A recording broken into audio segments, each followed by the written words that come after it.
Hello all, and welcome to another session in the series Phenomenal Science Teaching with Dr. Vic Sampson.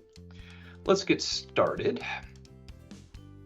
I am your presenter. I'm Vic Sampson. I'm a doctor of STEM education at the University of Texas at Austin.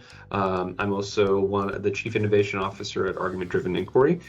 Be joining us today is your moderator, Jill Gregory. She'll be watching over the chat for us, so you can answer any questions that come up as we're going along. So thanks so much for joining us. Some housekeeping business before we get started. Don't forget, we're offering continuing education unit credits for teachers in the state of Texas. You can get 0.5 credits per session and 6 credits for the full series. So make sure that you are letting us know that you have attended by just saying hi in the chat or asking a question there, so we have a record that you were here today. If you cannot make it live, we will be sending this video out to everyone who's registered, so it's important to always register for these events so you can still participate. Our webinars kind of follow the same structure from most of these. What we end up doing here is we will do about 20 minutes on the presentation of the topic, and then we'll do about 5 minutes for questions, or that might go longer if there's more. And then we'll end up with some wrap-ups and announcements for next time in terms of schedule and things like that. In this session, or this webinar, we're going to be talking about how to foster learning after introducing a phenomenon. So as a quick recap, we've been talking a lot about three-dimensional instruction. We've talked about what phenomena are and what they are not. As a quick reminder, if you're thinking about 3 dimensions of science, those are really the practices, the disciplinary content or disciplinary core ideas if you're outside of Texas, recurring themes if you're in Texas, and cross-cutting concepts. So these are the things that scientists use as tools to make sense of the world, right? So if you're thinking about this in terms of instruction, you can start thinking about what kids are doing. And this graphic kind of helps me think about how you can overlap these 3 and focus on multiple aspects of science at the same time, right? So if you're hitting any 2 of those, it's kind of a 2-dimensional approach. If you're only hitting 1, it's 1-dimensional. If you're hitting all 3, then that is a 3-dimensional kind of focus. And you can really tell that's happening when students are using content, some kind of framework, and multiple practices to figure out a phenomenon. We talked a lot about what does and does not count as phenomenon in this context for 3-dimensional instruction. So I gave you some examples before of these being events that you can see happening in the world around us that then you can develop explanations for, or you can use science to predict, right? So here was 3 that I shared before. Also, last time we talked about how to maximize or best introduce these phenomena to really get things going in a lesson. So we talked a little bit about really setting up kind of following this kind of sequence of events. First, giving kids an opportunity to observe this phenomenon, right? So they should be able to see it happening either firsthand or secondhand. Often secondhand is through video, which is a great way to do it, but you can also do it firsthand as well, of just having the object or the thing in front of them and demonstrating what that looks like. Then you encourage kids to kind of share the things that they've noticed when they're seeing that, right? Once they start sharing, you're really looking for this aspect of the phenomena that they're going to be trying to answer or figure out or explain. Once that goes, you ask kids to individually use what they're thinking to model what might be going on in that phenomenon at that time. And they do that on their own. After they do that on their own, then they can share out with their team, talk over what was similar, what was different between their different models, and then you encourage them to problematize those models and the gaps, to identify gaps in their understanding, things they're not sure about, things they would like to know more, right? So when you kind of follow this sequence of events, it's really a good way to help introduce a phenomenon and use that to drive instruction. We also talked about the importance of anchoring learning in explaining phenomena like this, right? So by following the sequence and using 3-dimensional instruction, we talked about why that's so important. And really, I think it comes down to 2 big things. One, it creates a need to learn, right? By sparking kids' curiosity, by helping them identify gaps in their understandings, it creates a need for them to want to learn, to want to answer their questions, to figure something out. And the other part of it, I think, is equally important. It provides an end goal for instruction. So many times in classrooms, we end instruction just because we're done with the lesson, so now I'm going to give you some time to practice, or we're going to end instruction with a test, and that becomes kind of the outcome and the endpoint signifying for students. But when you start really focusing on explaining phenomenon, the outcome becomes, do you have an adequate explanation for that? Did we figure this out? And it provides a real concrete and coherent way from the student's perspective of understanding that we have figured something out, and we have been doing the science, and we have learned something new. So, which brings us to today, right? So how do we go about foster learning after introducing the phenomenon, right?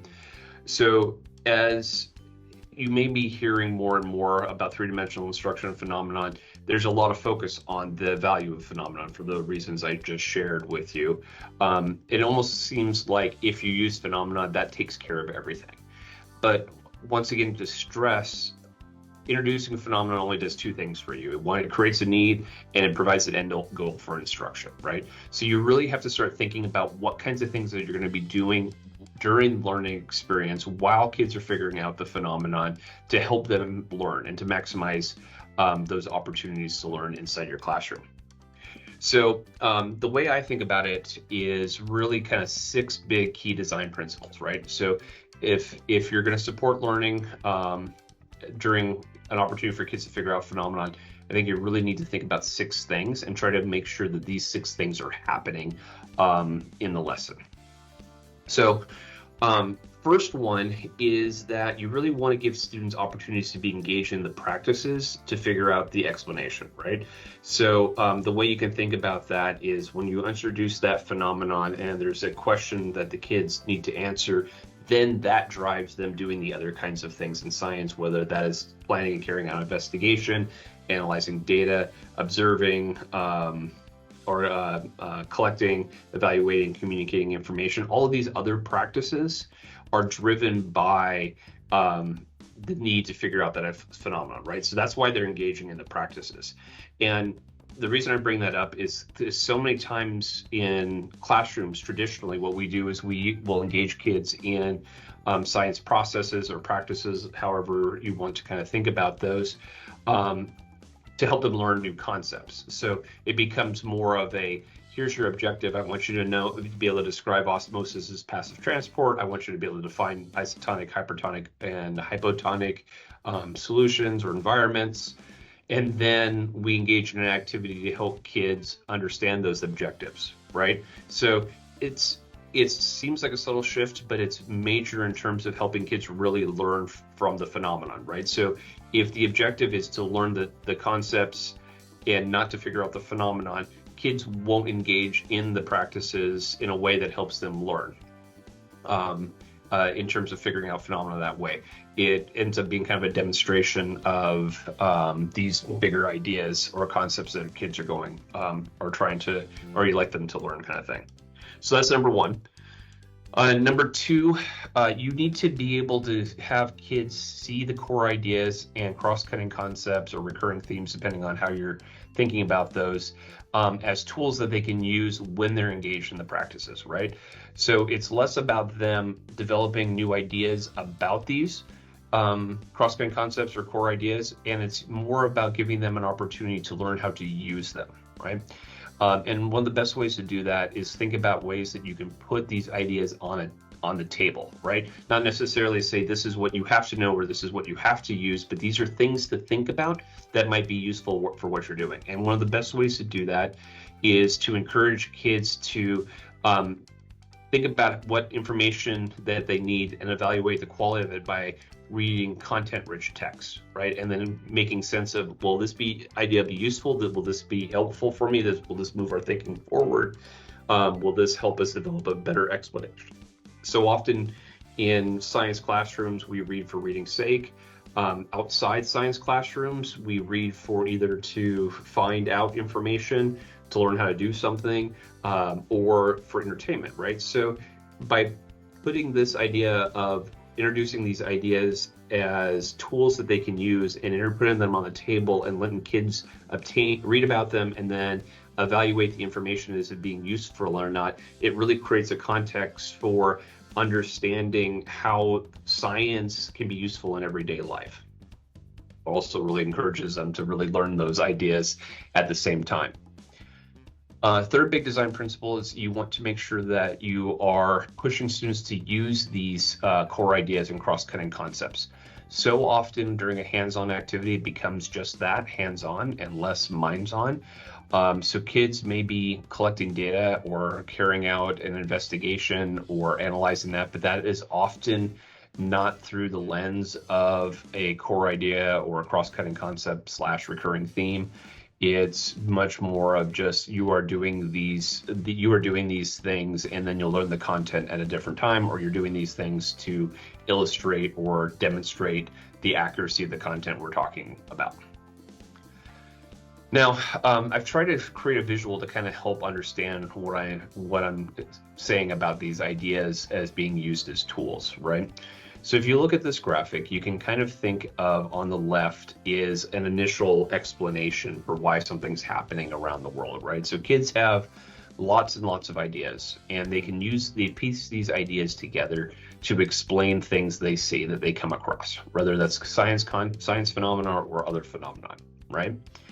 Now, when we're teaching in this way around phenomena and trying to support the learning, what we then do is have kids engage in these science and engineering practices, for example, obtaining or communicating information, to then start plopping in ideas into their repertoire, right? So you might introduce two disciplinary core ideas and a cross-cutting concept as possible ideas that they can use as tools to figure things out. Then they start substituting their initial ideas out, not because they're wrong, but maybe because they just don't fit in this context, or they're not overly useful for explaining what's going on in the world around them. They'll engage in another practice. Maybe this time they're planning and carrying out an investigation to test a new explanation. And then these kind of DCIs and cross-cutting concepts or recurring themes become part of that initial idea. Then as you test those, you collect data and it makes sense of it. Maybe we find one disciplinary idea is really not helpful for this explanation, so we substitute that, remove that one from that, and bring in another one until we have a coherent explanation that represents kind of these ideas that we started with that are personal as well as from science, and frameworks on that. So you can kind of think of it as this process of interchanging ideas.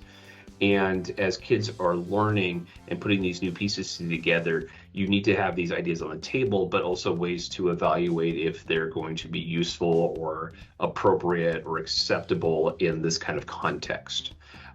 So kind of a way to think about as that's going through. The fourth big thing you want to think about is you want to make sure that kids are spending time deciding what counts as knowing and what counts as high quality, right? So often what counts as knowing is whatever's on the rubric or whatever the correct answer is for this problem or this test, right? When kids have to decide what counts as knowing, they have to decide if they have an adequate explanation that actually answers a guiding question or will provide an adequate explanation for some phenomenon that's going on. And then they have to start thinking about what counts as high quality. And it's not necessarily like written very clearly or easy to read or neat, right? It's more of this idea of, is there enough evidence? Is the evidence of high quality? Is there a reason to use this evidence versus other types of evidence, right? Is there consistency between this idea and this idea, right? So starting to develop these criteria for having to hold explanations to, and before they'll be adopted or seen as acceptable. Kids have to grapple with those ideas, right? We just can't tell them to use evidence. They've got to start thinking about, well, what counts as evidence? What does that mean by evidence? What makes some evidence better than others? So kids have to spend time tinkering with that and evaluating different kind of standards and criteria for that piece. The next big thing is we got to make sure that students can make mistakes, and especially without penalties, right? So one of the things I always think about in classrooms is if kids can do it correctly the first time, we don't really need to be spending time on it because they already know how to do it. So what we need to do is let kids put ideas forward, practice things, try things out, and make mistakes without having experienced some kind of penalty for that, like points deducted or something like that. Then once those ideas are out there, they can be critiqued, revised, and kids can start learning through feedback, which is one of the most powerful ways that you can support learning, is put an idea out there, see if it works or not, and then get feedback from somebody else about how it can be changed or modified or improved, right? But the key is it can't be without penalty. So what we need to do as teachers when designing instruction this way is that we have to make sure that students can make those mistakes without penalty, like I was saying, instead of trying to spend all over trying to make sure students do it right the first time. We need to let kids make mistakes so they can learn from them, right? There's so many things that are built to help support students doing things correctly the very first time they do them. And for me, that really limits opportunities to learn, because they're just kind of at that point following directions without knowing why or how or what's important from that, right? So it's really this idea of this tension between making sure kids do it right and giving them opportunity to learn from their mistakes. The sixth one is, I think, one of the most important, is giving kids opportunities to write about what they figured out, right? So often when engaging in this kind of instruction, there's a lot of talk between kids, there's a lot of ideas moving around, teachers are introducing ideas, offering suggestion, giving feedback. And it's very easy for kind of a group idea to emerge inside of the classroom, but not really be adopted by the majority of the kids. Maybe a few kids have adopted that idea and put that one forward, the other ones kind of go along with it. So when you think about writing is one of the most important ways that you can kind of make an idea your own. If you have to write to explain or write to convince, right, about something that you've been learning about, that act of explaining and then providing evidence and justifying how you know and why this way is a better way of thinking about, or a better, more so acceptable explanation than another, requires you to know that content inside and out. And as you explain it and support it, that makes it your own, right? So it helps you, the writing helps you turn ideas from kind of a collective in the air in the classroom to a very deep personal thing. Plus, as a teacher, you can see exactly what kids are thinking when they're writing about those ideas. So those are the big principles on that. My advice on what you should be looking for when you're trying to foster learning in a kind of a three-dimensional approach. And after you've introduced a phenomenon like that, those are kind of the six big ones that I'm always trying to find ways to make happen inside classrooms. So if anyone has any questions right now, I've got a few minutes that I can answer those for you. That's a great one. I've got a question for this. How do you help students decide what is worth knowing? I think that's one of the big questions of anything we know in terms of the pursuit of the discipline of science, right? So in science, we're trying to develop explanations for how the world works that we can use to explain other things or build things of that. So I think really spending time having kids have conversations about which one, a simple way to get into it is which one is better and why, right? So if you have this explanation, you start focusing on things. Does this explain everything it needs to? Is it consistent with evidence? What other reasons can we use to decide between this idea versus this idea, right? Which should we value in this context versus another one? I think having explicit discussions around these ideas, less as kind of a checklist, but more of a what would help us do a better job of this later, is really, really helpful in terms of having kids think about what counts, right? Same thing with high quality, right? So being able to compare and contrast things is one of the easiest ways to help kids develop these norms, right? So when you put out, say, two arguments and you ask kids which one's the most convincing or which one is the highest quality, kids will say one or two, right? Or they're both equally good. And then you ask, well, why do you know that? And that gets their criteria to be made visible. And from there, then you can start talking about, well, in this context, that might be a great criteria to use, but in this one, it might be a better one to use in this case, right? And it's interesting as those start coming up and kids start saying, and then you can actually spend time saying, okay, as a class, how should we decide, right? if you put together this argument, how do you decide if there's enough evidence? Or how do you decide if it's an acceptable explanation? Or how do you know if there's enough enough information here to be able to answer the actual question? So it's really a big thing, and to have those kind of metacognitive kinds of or epistemic kinds of conversations where you're really thinking about what it means to know something, right? Like I said before, often kids just defer to a book or an authority figure or something they saw on TV. What we really need them to start doing is really thinking about, well, what makes this idea more valid or acceptable, right? When we have to decide between the two or judge one against the other, what criteria should we value in this? So I think that's really the big ones to start thinking about when it comes to that, is having those kinds of conversations. And the reason you want to have conversations rather than just telling kids is because they have to start adopting those norms as well. One of the things that I think we can all agree as educators, if we want kids to be critical thinkers and be able to evaluate information, be able to judge the reliability of sources or the validity of information, they do that by doing that in class, right? The more they do that, the better off they'll get at it, and they'll develop more of those explanations. So hopefully that helps a little bit. Another question is, like, we spend more time writing in science than ELA. I think that's a very true statement. I think in ELA, by and large, we're spending more and more time focusing on reading and less on writing. But there's such a connection between writing and thinking, right? So the more you have to write about things that you know about or learned or have to explain, the better you understand those things. Also, writing helps you read, right? So the more that you have to think about how things are phrased or how they're spelled or how they're put together and presented into information, the better you are at reading different kinds of text, right? So in a lot of ways that having a focus on writing and science is just super helpful in terms of learning the science, but also learning how to do science and developing reading skills, writing skills. It's a pretty good thing to be doing inside classroom. So with that, we're getting low on time. I'm going to wrap up here.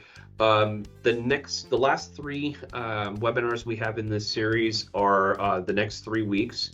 We're going to be talking about promoting and supporting student talk. The next two, we'll talk first about whole class discussions. How do you get kids to participate productively in that in a way that supports their learning? Then we'll talk about in small groups, how do you make that happen? And then finally, we'll kind of step back and talk about, since we've been talking about so much language intensive science here, how do you support someone that's learning a new language as well as learning the science at the same time? So we'll talk about supporting emerging multilingual learners in science as well. Don't forget, these are at 4 to 4:30 on Thursdays. If you can't make any of these, we record them and we'll send them out to you. You just register at argumentdriveninquiry.com/webcasts. Also, if you're interested in any other professional learning, more about three-dimensional instruction, more of these different kinds of webinars that we're doing, we're going to be offering a couple more series over the next 3 months that you can catch and learn more about things that are going on in science education. Just check out our calendar that you can find at argumentdriveninquiry.com/programs and events, or you can check out our professional learning page at /professional learning. So you can definitely see any of these pieces on that. We also, after we're done recording these, we not only send them out, but we also post them on our website. If you go to the programs and events page on the calendar, you can find links to those as well. And then I think we've got those linked to YouTube, and then on the professional learning page at the bottom, you can actually find all of these. So you can go back and revisit. Please spread them around if you find them helpful. Give things to talk about, spread them wide with teachers. There's a lot of new things coming up with new TEKS in Texas. So I think it's a great time to be learning about this. So with that, thank you so much. If you have any questions for me specifically, you can email me at victor@argumentdriveninquiry.com. I'll get back to you as soon as we can.